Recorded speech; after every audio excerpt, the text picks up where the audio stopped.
হ্যাঁ, আমার পোলার ৬টা দোলনা পড়ছে, দোলনা ৬টা আমার মিলেই দিয়েছে, আর ১০০ টাকা টুকা দিয়েছে, ওইটা দিয়েও আমরা কিনে লইছি। এখন আমার কোনো আপত্তি নাই। তোমার যে দোলনা এবং তোমার যে আর্থিক ভাবে যেগুলো নষ্ট হয়ে গেছে, তুমি কি ওগুলো সব ফেরত পাইছো এবং কোনো টাকা পয়সা পাইছো কিনা?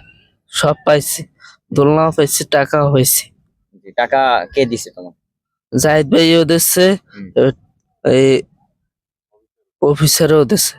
দোলনা পাইছি ৬টা, টাকা পাইছি ২,০০০। এখন তোমার আরো কোনো অভিযোগ তো আছে?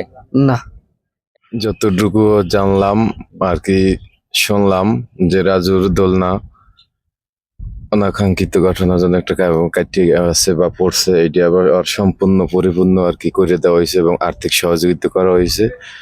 রাজুর দোলনাগুলো সব বুঝ করে দেওয়া হয়েছে এবং কলাপাড়া উপজেলা নির্বাহী অফিসার ভারপ্রাপ্ত ছাড়োয়ারে ১,০০০ টাকা দিয়েছে।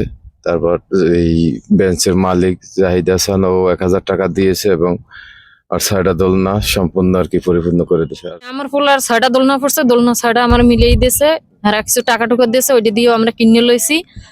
এখন আমার কোনো আপত্তি নাই। আমার ছেলেটা এই জায়গায় থাকবে, কাজকর্ম করবে, আমার সংসার চলবে, আমার আর কিছু চাওয়ার নাই।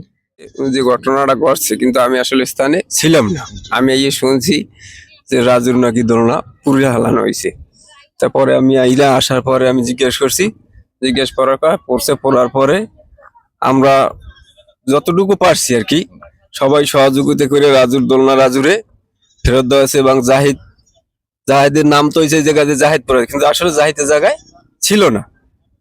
পরে আমরা দোলনার যত খরচ মরচ যেখানে ইউনুস আরো ১,০০০ টাকা ওর জন্য পাঠাইছে, আর জাহিদ নিজে দেশে ১,০০০ টাকা, হ্যাঁ, আরো ৬টা দোলনা জাহিদ কিনে দিয়েছে।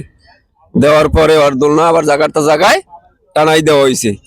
এই এরপরে আর জিজ্ঞানো হয়েছে, রাজু তোমার কি আর কোনো এতে দ্বিধাবোধ আছে? বলছে না, আমার আর কোনো দ্বিধাবোধ নাই, আমার তো আমি বুঝতে পাইছি।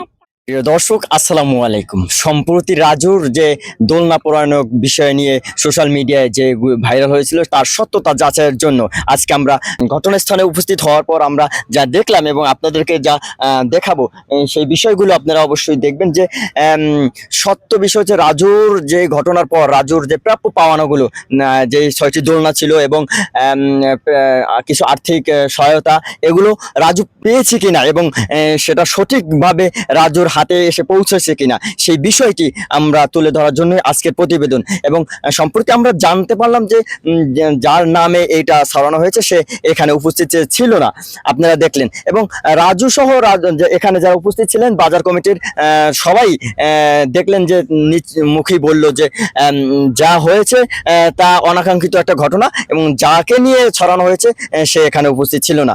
ধন্যবাদ সবাইকে।